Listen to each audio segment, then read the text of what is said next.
The day Indian warriors stood against the world. The Battle of Hydaspes, 326 BCE, ****. The land of India has always been ancient, proud, and unconquered in spirit. Long before empires rose and fell, before the name British Empire was even imagined, India had already faced the greatest military power the world had ever seen. This is the story of the day Indian warriors stood against Alexander the Great, a man who had defeated Persia, Egypt, Babylon, and half the known world. This is the story of King Porus and the Battle of Hydaspes. Alexander's dream of conquest. By 326 BCE, Alexander of Macedon was not just a king, he was a legend.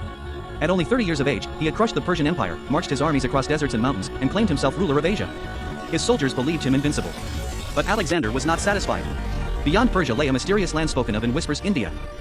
A land of mighty rivers, war elephants, skilled warriors, and powerful kings. Alexander wanted to conquer India not for gold, but for glory. The land of the 5 rivers. As Alexander's army crossed into the northwest of the Indian subcontinent, they entered Punjab, the land of 5 rivers. One river, wide and violent during the monsoon season, stood like a living wall. The Greeks called it Hydaspes. Today, we know it as the Jhelum River.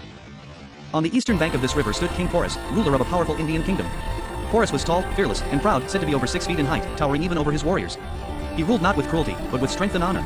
When Alexander sent a message demanding surrender, Porus replied simply, "I will meet Alexander on the battlefield as a king should." Indian warriors prepare for war. Porus knew Alexander's reputation. He knew the Macedonian army was disciplined, experienced, and deadly. But Porus also knew his land, his people, and his elephants. His army stood strong. Thousands of infantry warriors, skilled archers, brave cavalry, and most fearsome of all, war elephants. These elephants were not animals, they were moving fortresses. Armored, trained, and fearless, they terrified foreign armies. Porus placed his forces along the riverbank, daring Alexander to cross. The raging river. The Hydaspes River was swollen by monsoon rains. The current was violent. Crossing it under enemy watch seemed impossible. Alexander's army waited for days. Rain fell. Thunder roared. Soldiers grew restless. Porus believed the river itself would protect India. But Alexander was patient and clever. The night of deception. One dark, stormy night, while lightning split the sky, Alexander made his move. He left part of his army facing Porus directly, lighting campfires and making noise. A deception. Meanwhile, Alexander secretly marched a selected force upstream, where trees and islands hid their movement. The rain masked the sound of marching feet. As dawn approached, Alexander crossed the raging river with his elite troops. India had been entered, but not yet conquered. The battle begins. When Porus learned that Alexander had crossed the river, he reacted immediately. Without fear, he rode out to meet him. The battlefield was muddy, slippery, and chaotic. But Porus did not hesitate. The Indian army formed battle lines. Then came the moment that shook the earth. The charge of the elephants. At Porus's command, the war elephants advanced. Their massive feet crushed the ground. Their armored bodies moved like living mountains. Warriors sat atop them, armed with spears and bows. The Macedonian soldiers had never faced such creatures. Horses panicked. Soldiers froze. Fear spread.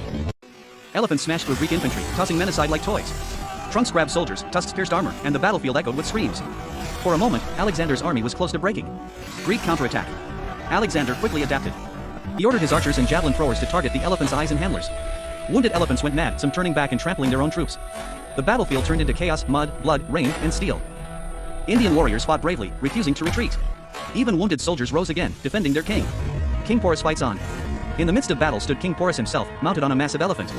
Even after being wounded, he refused to leave the battlefield. Arrows pierced his body. Blood stained his armor. Still, he fought on. Alexander watched in awe. He had never seen such courage. The fall of the army, not the spirit. Eventually, exhaustion took its toll. Many Indian soldiers fell. The elephants were wounded. The battlefield belonged to Alexander, but not the spirit of India. Porus, badly injured, was finally surrounded. Alexander ordered his men, "Do not harm the king." The meeting of 2 kings. When Alexander met Porus, he asked him, "How should I treat you?" Porus, wounded but unbroken, replied, "Treat me as a king should treat another king." Alexander was stunned. He did not see a defeated enemy, he saw a true warrior. Honor above victory. Instead of executing or imprisoning Porus, Alexander did something extraordinary. He restored Porus as king, expanded his territory, and made him an ally. This was not because Alexander was weak, but because Porus was strong. The Battle of Hydaspes became the only battle Alexander truly respected his enemy.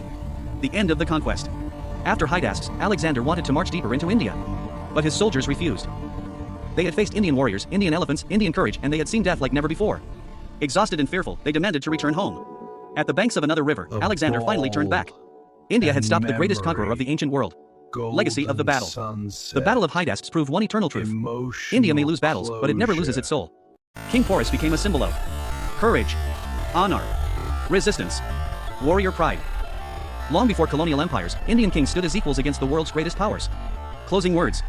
This was not the story of British India. This was the story of ancient India's warriors, whose bravery echoed across history. The Hydaspes River still flows today, silent, but it remembers. It remembers the day Indian warriors stood unafraid before Alexander the Great. And the world learned to respect India.